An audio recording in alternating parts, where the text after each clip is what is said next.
Hey guys, today I want to talk about selling Korean Pokemon cards. Now, I haven't seen that much talk about Korean Pokemon cards. Most of the hype has been English and Japanese cards. Japanese cards in the recent years have had a huge surgence, a lot of more interest in Japanese cards, but I wanted to discuss Korean Pokemon cards today. The reason why now is the time I've chosen to talk about Korean Pokemon cards is because, from my suppliers, I've seen some pretty interesting price movements. And also, I finally had enough time to be able to reflect enough on my experiences selling Korean Pokemon cards. I started selling Korean Pokemon cards, a few months ago. I would say, 6 to 8 months ago, maybe almost a year ago. And to break into it, I just ordered a couple boxes of most of the available sets, the cheapest sets. But I also ordered 30 boxes of 15, no, like 15 boxes, I think, or 20 boxes of 151 and 20 boxes of Blue Sky Stream. That's like half of Japanese Evolving Skies, which is Blue Sky Stream and Eevee Heroes. I actually haven't ordered any Eevee Heroes yet because of how expensive the boxes are.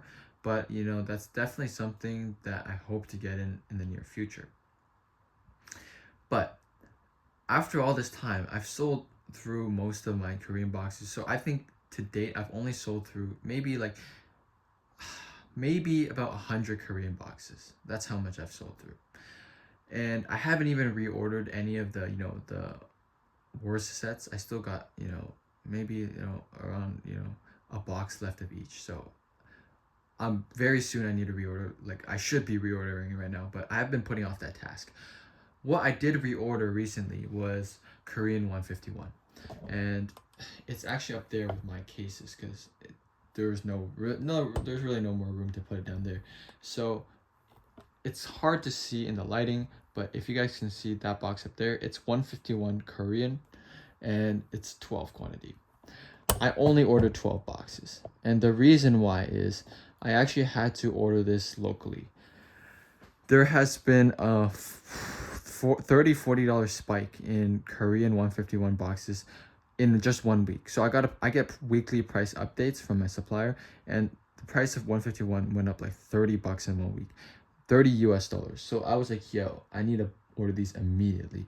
So I went on local marketplaces and found someone selling bulk of these and just ordered it right away because there's a market lag. So I was like on it. I was like these are about to in the next few weeks about to go ballistic in the local market because how sharply it increased in the domestic market in Korea. And I only had 2 boxes left. So that's one of my boxes. There's like one more behind there. Only 2 left. And I still gotta restock the store. Like monthly, I only sell because I sell them in individual packs usually. And monthly, I sell about, probably like 3 boxes in store. So I definitely need them urgently. So 3 booster boxes is not much for sure. Compared to English and Japanese, it's fractional. But I think it's definitely a great thing to look into if you're trying to break into selling Pokemon cards in 2026. I think there is a pretty decent addressable market. Even Blue Sky Stream, I've struggled selling it at the start, but as a little more time has passed, I've got more and more buyers for it. Same with all the other Korean sets. I think once you can break into it with relatively low cost because you can buy some booster boxes for like $20, whereas English booster boxes are $200. You got a lot more room to work with there. $1 a pack, like that's just insanely good. Even Japanese, now you're looking at most boxes are $80 to $100, whereas Korean is $20 to $30. So it's just way easier to break into. Yes, there's less buyers. Yes, it's harder to sell because there's less buyers. But the margins are still great. Honestly, I think the margins might be better than Japanese and English for me because there's less competition. Less competition, so you can price it higher. It's less saturated.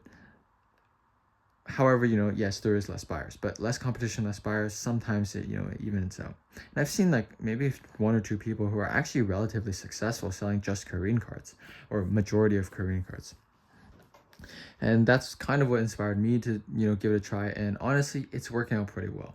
It's not life-changing money, but if you're looking to start, Pokemon as a side hustle or just break into the market, Korean is definitely something you can look into.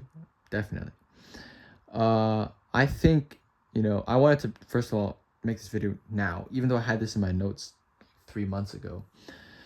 Because of such sharp increases in price, I've seen huge increases in pricing for 151, Blue Sky, and Eevee Heroes, all the, more chase sets, and even sets like Mega Dream, Black Bolt White Flare, anything that's like hot in Japanese and English, they also are hot in Korean, just significantly less expensive. You know, honestly, Korean 151 is going crazy. I think that's because the Japanese one is also going crazy, but they're all related. So basically, but you have pretty much all the other sets, like all the regular sets, you can buy them for dirt cheap. They have increased a couple dollars per box for most of them, but they're still like dirt cheap. So I wanted to make this video so that people can see, the art is the same pretty much, and the quality is just as good. And so many people are willing to open Korean cards, collect Korean cards, as long as you just give it a shot. A lot of people have been looking into Japanese. I know I've gotten lots of questions about how to start with Japanese, how to find a supplier, how much do you pay, all that stuff. So many questions about Japanese, and not a single person has asked about Korean, and I haven't seen many videos as a whole talking about Korean.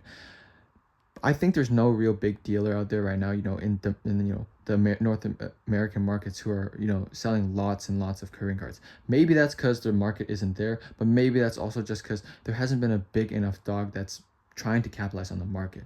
So I think it's really easy to break in because it's such low competition. And your costs aren't that high for startup because the boxes are so much cheaper. So if you're looking to get into Pokemon, once again, 2026, you're looking to get into Pokemon, Korean is definitely a great opportunity. And hopefully in 3-4 years down the line, we can look back at this video and see that it aged well. Hopefully it ages well.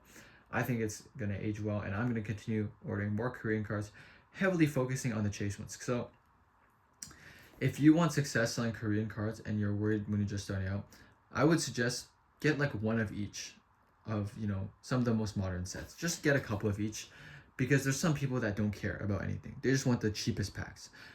Those people you can easily sell to, because if you're starting out, you can sell individual packs. You don't have to sell by the booster box. Sell these packs for $2-3. You're gonna double, triple your money still. You're gonna be paying $1 per pack. And then have a good focus on, get like 5 or 10 of the chase boxes, like 151, Blue Sky Stream, Eevee Heroes, Mega Dream, Black Bolt White Flare, sets like that. Get like 5 of them, and then sell them by the pack and by the box, because there's lots of people that are willing to buy it by the box for 151 and like Blue Sky, the chase boxes. But you also even be able to get like $5 to $10 per pack just for a Korean pack of 151, a Korean pack of Blue Sky. There's lots of opportunity here, not much startup costs, and it's relatively easy to find a supplier. So that's pretty much all for this video. I just wanted to put that out there, that Korean is a great opportunity. After trying it out for almost a year now, it's been selling pretty well. There's nothing really that has been dead that I couldn't sell. So anyone looking to get into Pokemon but thinks that English or Japanese is a little too difficult to get into, this is definitely a lower barrier to entry thing that you can try and get into. Sell in your local marketplaces or eBay, whatever channel you want to go into. And yeah, I've been able to sell them on all channels, marketplaces, physical stores, online retailing as well. So yeah, overall Korean has been great, especially 151.